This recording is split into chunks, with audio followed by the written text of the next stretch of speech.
The woman of the crimson umbrella. In the late years of the Edo period, there was a small coastal village called Akitsu where the sea was calm by day and restless by night. The village was known for its fishermen and for a narrow stone bridge that crossed a deep ravine on the edge of the town. The bridge was walled, older than any living resident could remember. Moss covered its sides, and wildflowers grew from cracks in the stone.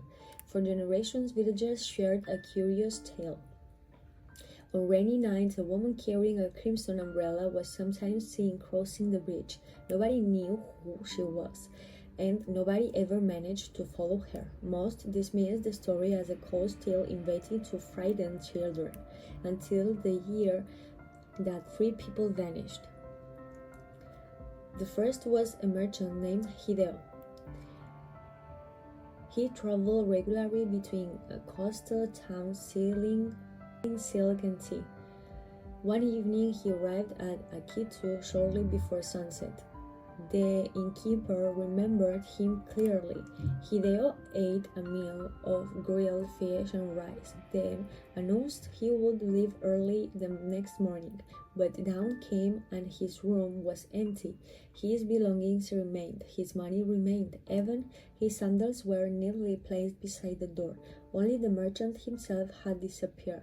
The village searched for days. No trace was found. The local magistrate ruled it a voluntary disappearance. Perhaps the merchant had fled debts or enemies, yet no evidence supported the theory.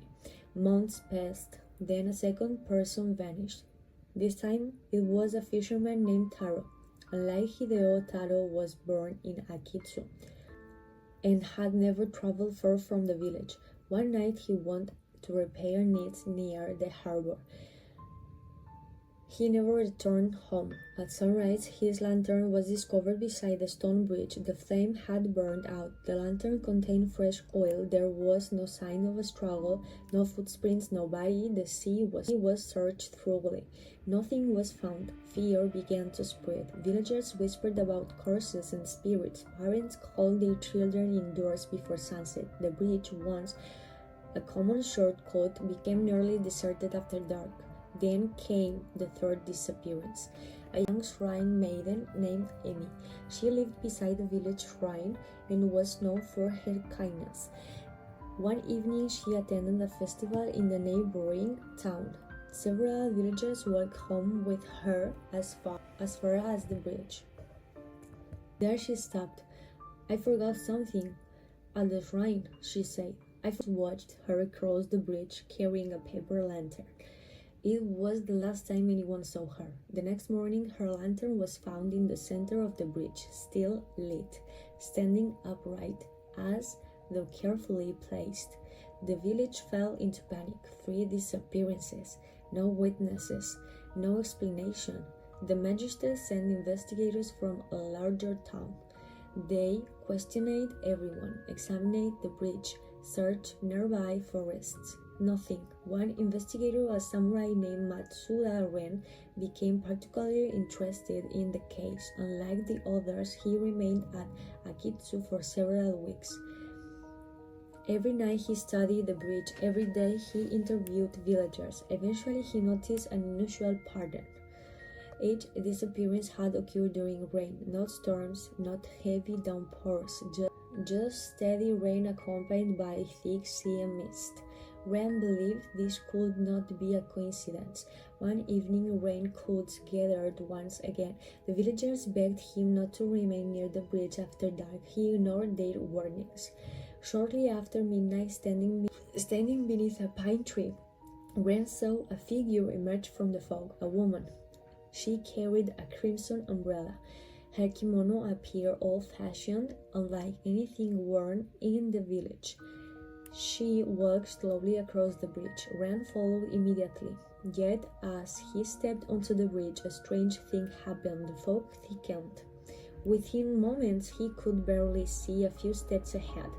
The woman's silhouette vanished. Ren ran forward.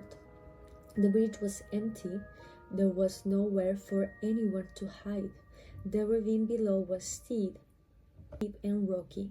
The opposite side was clear, yet the woman had disappeared. When the fog finally lifted, she was gone. The samurai searched until dawn. He found only one object, a small wooden comb, weathered with age. No villagers recognized it. Ren became obsessed. He began researching local records, old temple documents, family history, shipping logs.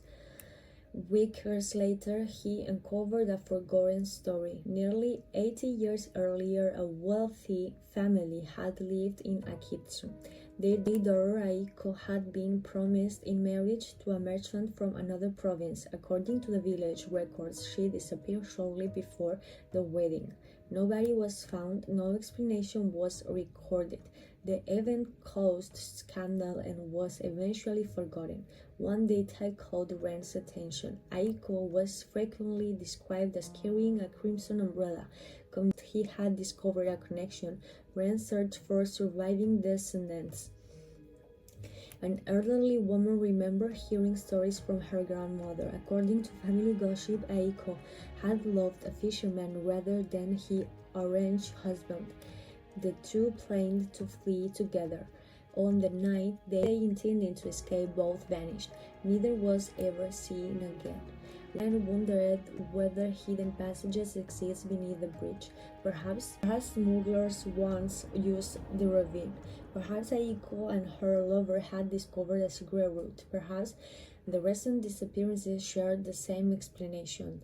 Workers inspected the cliffs. Eventually, they discovered a narrow cave hidden by vegetation. The entire village gathered as explorers entered. Inside, they found old footprints preserved in hardened mud, fragments of pottery, a rusted knife, and the remains of a wooden ladder. Evidence that people had once used the cave. Excitement spread rapidly. At last, everyone believed the mystery would be solved, but the cave ended abruptly. There were no tunnels, no hidden chambers, no remains. Nothing connected the site to the vanished villagers. The discovery answered one question and created many more. Years passed. The investigation ended. Life gradually returned to normal. The bridge remained. The story endured. Then 20 years later, an event occurred that renewed interest in the mystery.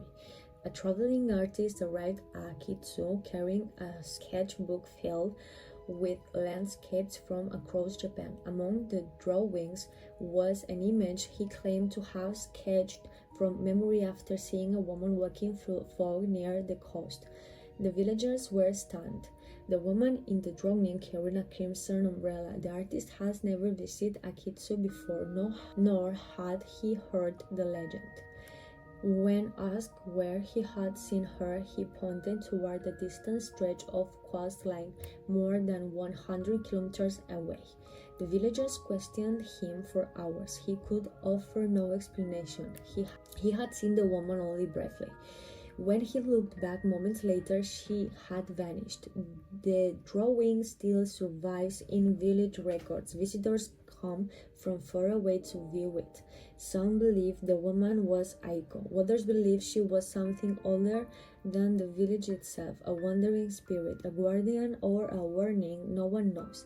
Even today, when rain falls and sea mist covers the ravine, some residents avoid crossing the bridge after dark, and from time to time someone claims to glimpse a woman carrying a crimson umbrella. She never speaks, she never stops, she simply walks into the fog and disappears.